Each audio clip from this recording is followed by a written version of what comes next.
Hello and welcome back to another Last of Us video, and today we're doing my review for the final episode of The Last of Us Season 1, and this is a big episode, but don't be worried about big spoilers, as I do avoid talking about the big spoilers in this episode, and I will not mention the ending and stuff like that. So let's jump right into this and talk about the start of this episode. And we have a flashback, and no, I'm not a fan of them, but I do really like this flashback as we see Ashley Johnson play Ellie's mum.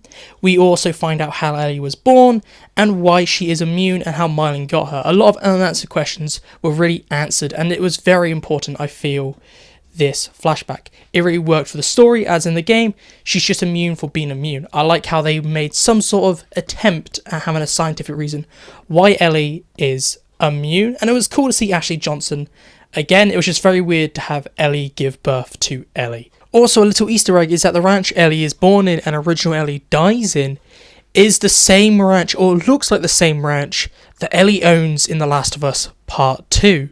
It was just very weird. I'm pretty sure she even dies in what would become JJ's room in the game.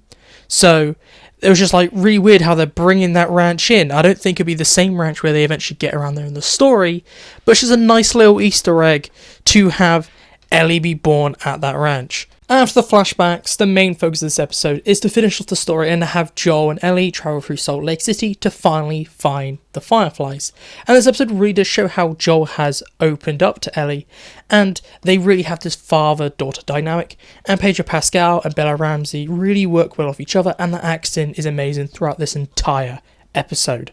They really stick to the plot of the game, and there are so many one-for-one shots in this episode. I was a little worried about them not doing the giraffe scene, as that is my favourite scene in the entire game, but I'm really happy that this episode did it, and it was just perfect.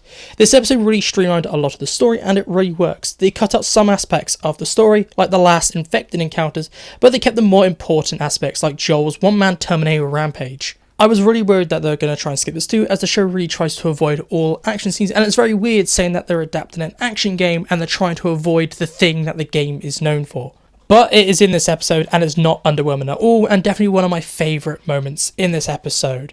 They really let Joel go wild, and they really let him stack up a hefty body count in this episode, and going from a Joel in the show that has killed a total of 6 people, or a bit more than that, and in this episode he just kills dozens in one go, and just turns into the Terminator. This episode really works for me, and the pacing is great.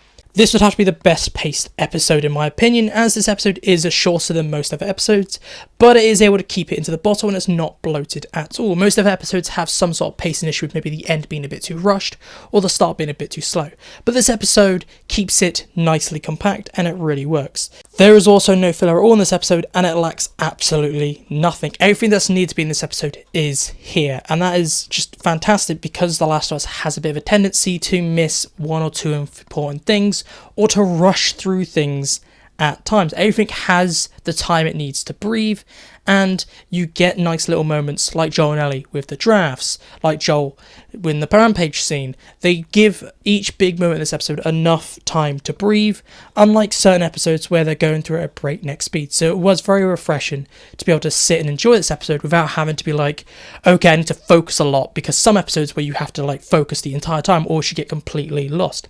This episode also looks and sounds amazing, and all sets look perfect. It looks just ripped straight out of the game, and I love how the show does a lot of city-like sets, because most apocalypse shows take place in the woods. This show really has the respect it deserves, and it really feels like The Last of Us is not just a dumb adaptation for money. It feels like a lot of care has been put into this episode and this entire season as a whole. I do want to quickly mention the ending, and I don't want to spoil anything, so don't be worried. I just want to say that it was perfectly done. This show ends perfectly, and it is something that I would say you have to experience for yourself. Moving on to my overall thoughts, I would have to say this is an absolutely fantastic episode, and I would have to give it a 10 out of 10. This is definitely my favourite episode in this season, as it was perfect. Everything was done just right, it was paced well, and everything I wanted to be in this episode was there. There was no filler, and I have nothing negative to say about this episode. It was just absolutely perfect from start to finish. But these are just my thoughts, so please tell me your thoughts down below. Do you agree with me? Do you disagree with me? What would you rank this out of 10? Would you give it a 10 like me, or would you give it something like a 9 or 8, or even lower? I like to know everything down below. So make sure to like and subscribe to help out the channel. But this is it for me today, so goodbye, peace out, and I'll talk to you in my next video.